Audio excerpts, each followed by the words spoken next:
வணக்கம். ஸ்ரீ மாந்திரிக பயிற்சிமத்திலேருந்து குருஜி பேசுறேன். மாந்திரிகத்துல எத்தனையோ முறைகள் உண்டு. அந்த முறைகள எப்படி உருவாக்குனாங்க? யாரு உருவாக்குனாங்க?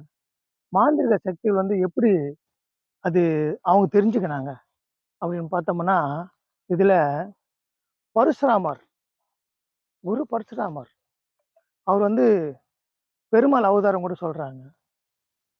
அவரு தான் மகத்தான மாந்திரிக சக்தியில பெற்றவர். உருவாக்குனது அவரு தான். அவர பார்த்தீங்கன்னு சொன்னா, காலத்தையும் தாண்டி ஒரு விஷயம் நடக்குது. அந்த விஷயத்த பத்தி நம்ப தெரிஞ்சுக்கணும். ஆனா எப்படி? அன்ட்டு ஒரு தேவதைய உருவாக்கியிருக்காங்க. அந்த தேவதையோட மந்திரங்கள், அதோட எந்திரம், அது பூஜை முறை, அதோட படையல் முறை எல்லாமே அவரு சொல்லிக் குடுத்துருக்காரு. அவரோட பயிற்சியில எவ்வளோ உண்மை இருக்குன்னா, என்னோட அனுபவத்துல அது பார்த்தேன். ஏன்னா எத்தனையோ வருஷத்துக்கு முன்னாடி அவரு எழுதின அந்த ஓலைச்சுவடியில அந்த மந்திரங்கள் இருக்கு. என் குருநாதர் எனக்கு சொல்லிக் குடுத்தாரு.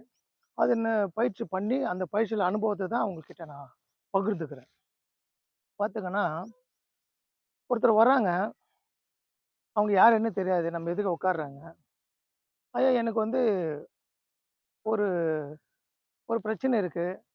என் வாழ்க்கையில இவ்வளோ துன்பத்த அனுபவிக்கிறேன். இதுக்கு என்ன காரணம்?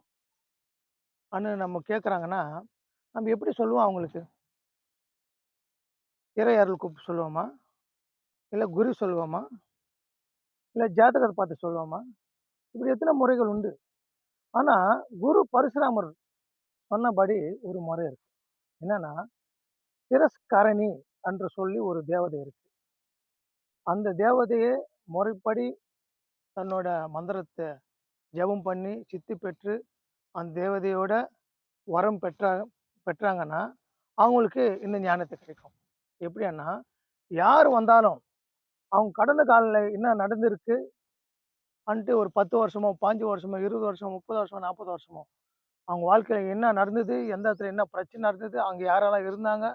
என்ற ஒரு விஷயம் நம்மளுக்கு ஒரு நேர்ல பார்த்த காட்சி நம்மளுக்கு அது ஏற்படுத்தி குடுக்கும் அந்த தேவதை.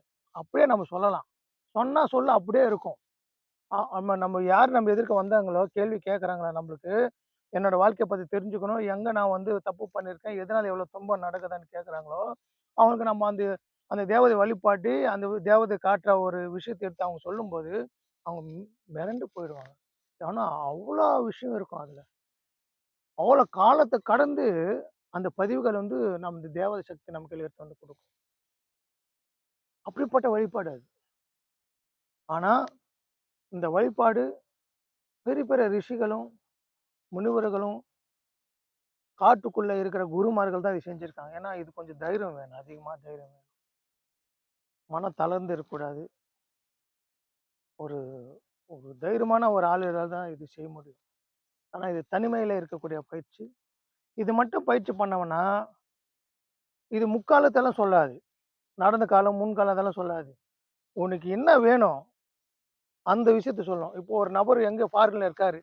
அவர் என்ன பண்றாரு? நம்மளுக்கு தெரியாது. ஆனா, அவங்களுக்கு சம்மந்தப்பட்டவங்க எங்க எங்க வீட்ல இருந்து இந்த மாரி ஃபாரின் வேலைக்கு போயிருக்காரு. அவர் இத்தன வருஷம் ஆயிப்போச்சு வரல. அவர் இருக்காரா என்னன்னு தெரியல. அவர் எப்படி இருக்கான்னு தெரியலன்னு கேட்கும்போது, அவங்க நம்ம அங்க என்ன நடக்குது, என்ன பண்றாரு அப்படியே பார்த்து சொல்லலாம். இந்த மந்திர சக்தியில அவ்வளோ அற்புதங்கள் இருக்கு. அப்படி இல்ல ஒரு நபர் வராரு, இவருக்கு கல்யாணம் ஆகல, பொண்ணு தேடுறோம். பொண்ணு எந்த எந்த இடத்துல இருக்குன்னு தெரியல, எந்த திக்குல இருக்கான்னு தெரியலன்னு கேட்பாங்க. அதையும் சொல்லலாம். இந்த இடத்துல இருப்பாங்க, இந்த மாரி இருப்பாங்கன்னு சொல்லலாம். இல்ல ஒரு வேலை வாய்ப்பு கிடைக்கல. அதுக்காக நாங்க அரசாங்க வேலைக்காக விண்ணப்பிச்சிருக்கோம். அந்த வேலை கிடைக்குமா, கிடைக்காதா? கேட்கறாங்கன்னா, அது பத்தியும் சொல்லலாம். இல்ல ஒரு வீடு கட்டப் போறோம். இல்ல ஒரு நிலம் வாங்க போறோம். அது வாங்கலாமா? வாங்கக்கூடாதா? எங்களால முடியுமா? என்று கேட்டாலும், அது எப்போ வாங்க முடியும்? எப்படி கட்டணும்? அதுவும் சொல்லலாம்.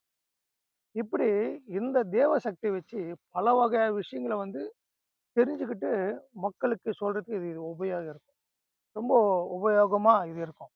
அதனால இந்த தேவ பயிற்சி கத்துக்கணும்னு விருப்பம் உள்ளவர்கள் என் நம்பர் தொடர்பு கொள்ளுங்க. நேர்ல வாங்க. அந்த மந்திரத்த உபதேசம் வாங்கிக்கங்க. அந்த தேவதையோட அனுக்கிரகம் பெறணும். அந்த தேவதைகிட்ட வரம் கேட்டு நீங்க வாங்கி வச்சுக்கினீங்கன்னா, அந்த வரத்தால நெறைய பேருக்கு நன்மை செய்யலாம். உங்க வாழ்க்கையும் நல்லபடியா முன்னேறும். மேலும் மேலும் நல்லா வளருவீங்க. ஞானி என்ற ஒரு பட்டம் உங்களுக்கு கிடைக்கும். யாருக்குமே கிடைக்காத ஒரு செல்வந்தனாகவும் நீங்க வாழ்வீங்க. நல்ல வாழ்க்கைய வாழ்க்கைக்கு அமைச்சு கொடுக்கும் அந்த தேவதை. அதனால எல்லாரும் நல்லா இருக்கணும்னு சொல்லிட்டு வேண்டிக்கிறேன். ஓம் நமச்சிவாய, ஓம் நமச்சிவாய, ஓம் நமச்சிவாய.